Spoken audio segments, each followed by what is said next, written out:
जय माँ गायत्री। मित्रों, आइए सुनते हैं परम पूज्य गुरुदेव की कृपा से जुड़ा एक अद्भुत अनुभव, जिसे लिखते हैं विट्ठल भाई जामनगर गुजरात से।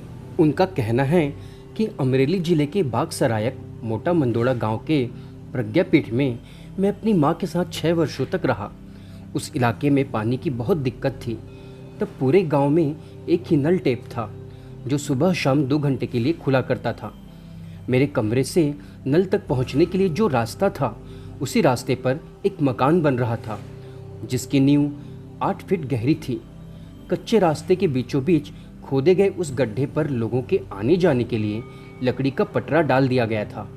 वैसे तो मैं रोज़ सुबह शाम नल से पानी ले आया करता था, पर उस दिन मुझे पुंसवन संस्कार कराने हेतु दूसरे गांव जाना था। इसी कारण पानी नहीं भर पाया। मेरी माँ 90 साल की थी, इसलिए मैंने उन्हें कहा, आप पानी मत भरना, मैं शाम को आकर भर लूँगा। मेरे सामने तो उन्होंने हाँ कर दी, किंतु मेरे जाने के बाद ममता के मारे सोचने लगी कि बेटा थक हार कर शाम को आएगा, फिर उसे पानी लाने में बहुत मेहनत करनी पड़ेगी। इससे तो अच्छा है मैं ही धीरे धीरे पानी ले आती हूँ। ये सोचकर वो पानी लेने चल पड़ी और विधाता को जो मंजूर था वही हुआ। जब वह उस लकड़ी के पटरे पर पैर रखकर नींव के गड्ढे के ऊपर से गुजर रही थी, लकड़ी डगमग हुई, पैर फिसला और वे सीधे 8 फीट गहरे गड्ढे में जा गिरी। उनके गिरते ही आसपास में हल्ला मच गया।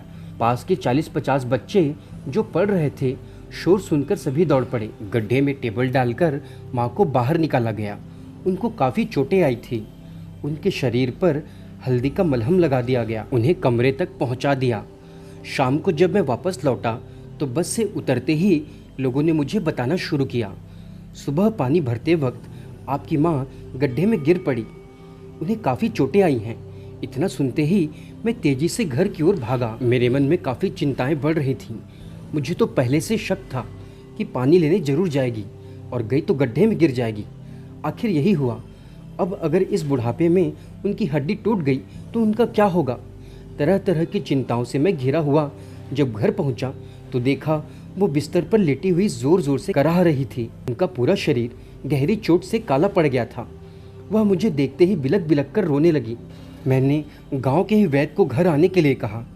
वैद्य जी जब घर आए तो वे सशंकित भाव से सिर हिलाने लगे। उस समय माँ की स्थिति इतनी नाजुक थी, वह अपने हाथ पैर उंगलियां भी नहीं चला पा रही थीं।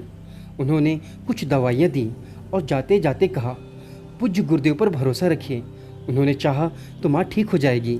अब मैं बिस्तर पर पड़ा पड़ा गुरुजी का ध्यान करने लगा और मन ही मन रोने लगा।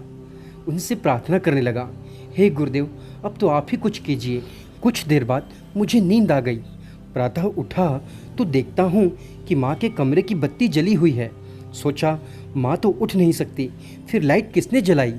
जिज्ञासावश माँ के कमरे में गया तो देखा माँ का बिस्तर खाली है।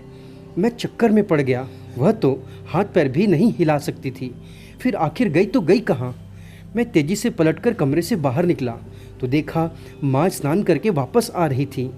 मेरे आश्चर्य का ठिकाना ना रहा। रात भर में ऐसा क्या जादू हो गया कि माँ आराम से चलने लगी। फिर मुझे आश्चर्यचकित देखकर माँ ने मुस्कुराते हुए कहा, बेटा, रात को गुरुदेव आए थे, वे बोले उठ, खड़ी हो जा, तुझे कुछ नहीं हुआ है। उनकी बातों में न जाने कैसा जादू था। मैं एक ही झटके में उठकर खड़ी हो गई। जैसे ही मैं उनके चरण छूने लगी, वे अचानक गायब हो गए। उनकी कृपा से मैं अब बिल्कुल ठीक हूँ। सचमुच कितने दयालु हैं हमारे गुरुदेव। गुरु सत्ता की इस अनुकंपा को याद करके आज भी मेरी आंखें नम हो जाती हैं। जय गुरुदेव, जय महाकाल।